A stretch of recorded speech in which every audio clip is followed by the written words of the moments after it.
सगळ्यांना श्री स्वामी समर्थ. स्वागत आहे तुमचं माझ्या एका नवीन छान व्हिडिओमध्ये. तर आज कोण आले बघा आमच्याकडे, ही मामांचे मित्र आहेत.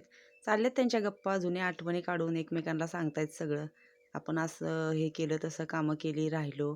आम्ही तोडत होतो मिरच्या, झाल्या होत्या आमच्या तोडून. मग आम्ही घरी आलो, आत्या आणि मी. त्यांना चहा बनवला, तर नेमका पाऊस यायला लागला. बाज आतमध्ये घेतली. मला जायचं आहे आजीला भेटायला आणि तिथून मी जाणार आहे मंदिरामध्ये मालवणीला. त्याच्यासाठी मग ह्यांना आधी चहा करून दिला आणि मी बनवला आहे मलिदा. तर माहिती आहे का तुम्हाला मलिदा?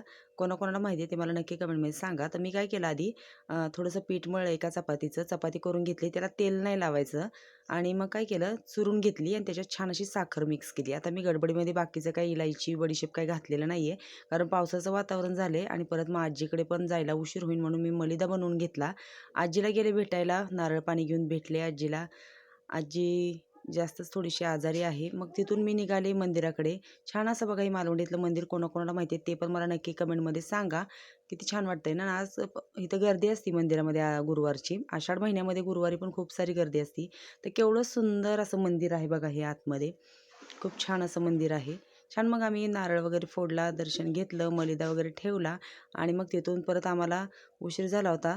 तिथून निघालो घरी.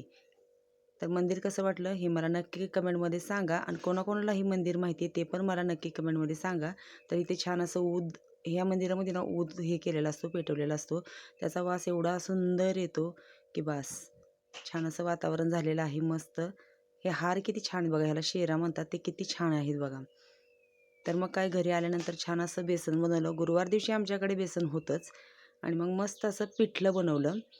हिरवी मिरची, शेंगदाण्याचं कूट, कोथिंबीर असं छान घालून चुलीवरचं गरमागरम गावाकडच्या पद्धतीचं मस्त असं पिठलं.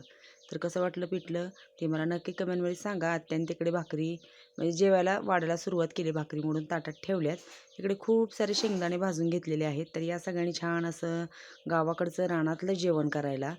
आणि व्हिडिओ कसा वाटला मला नक्की कमेंटमध्ये सांगा.